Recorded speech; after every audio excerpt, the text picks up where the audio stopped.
Welcome to the Best 5 Minute Wine Podcast with Forrest Kelly. Okay, so to the reveal, the big reveal is we're talking about wine that isn't made from grapes. It's made from what? So we're talking about the category of wine called palm wine, which is made conventionally from the sap of palm trees. The sap of palm trees. I'm surrounded by palm trees here in Southern California. And where is the sap coming from on the palm tree? There's different methods of collecting the sap in different parts of the world, but think of it like maple syrup. You know, you kind of in the trunk of the tree. And there's various ways, various places that you can get the sap from the trunk. And that really varies based on culture and region, I would say. To make wine from the sap of palm trees kind of came from necessity, right? Because not every place in the world can grow vineyards. So do you know the history on where they started and how they came about it? Oh, yeah. I know some of the history, I'll say. You know, I'm continually learning the history, I would say, in different parts. But I would argue that palm wine is one of the oldest wines in the world. It's millions of years old. When the dinosaurs are around, palm trees are around, and it's a wine that would form when a tree breaks.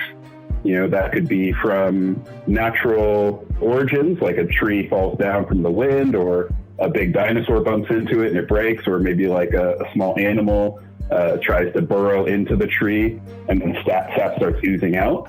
Palm wine spontaneously ferments.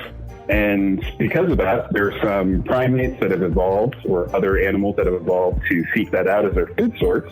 So bats, primates, other animals. And if you look at the geographic distribution of palm trees, you know, this is around the equatorial part of the world.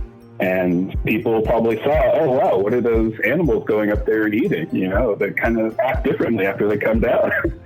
So I think it was more of understanding, observing nature, seeing this naturally occurring phenomenon. And then humans just being humans, being like, oh, well, what if we drank that? What is that like? So yeah, I would say that palm wine is partly necessity, but part just nature's abundance, something that forms and is collected and enjoyed.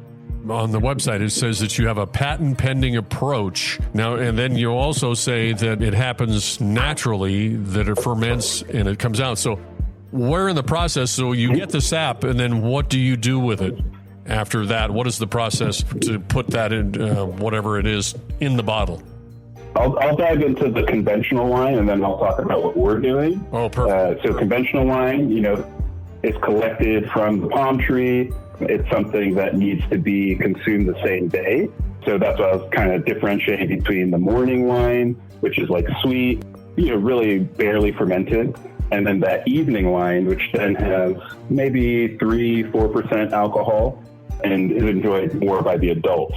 And if you think of the next day, you wake up and you're like, oh, I like that palm wine that I had yesterday. Let me have it again. You may find it starting to sour. And if you leave it for another day, 3 days, it's turned to vinegar. And in some places like the Philippines, that vinegar is used in cooking for maybe adobo or other dishes. But basically, it's going to be difficult to preserve. You need to, there's all these spoilage organisms in there, and you need to somehow preserve that wine and prevent it from turning into vinegar, just like grape wine can be turned into vinegar. So what I do in our patent pending process is, rather than collecting the sap from a naturally occurring conventional palm tree, we find other plant-based sources for those same molecules that make up palm sap.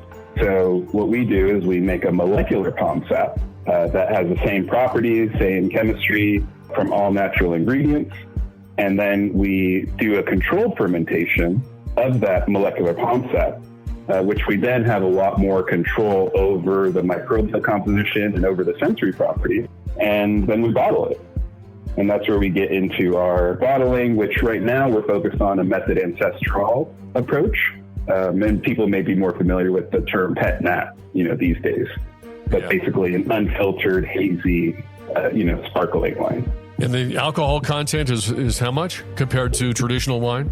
For conventional palm wine, you'll find it ranging from 0 to 3 to 4%, and our wines sit around 8 to 10%. And then is there a different hangover or a residual effect if you drink, a little too much? Different from grape wine, you mean? Or Yeah, yes. Not that I found. I think alcohol is alcohol. Yeah, okay. You get drunk if you have too much, you're not hydrated enough, then yeah, you're going to feel it in the morning. But because it is, conventionally it tends to be on the sweeter side. Yeah, sometimes it just feels like you just had too much, sugar and sweetness in your body if you're drinking the conventional stuff. The best 5-minute wine podcast. Don't forget my favorite part. Please like and follow. Oh.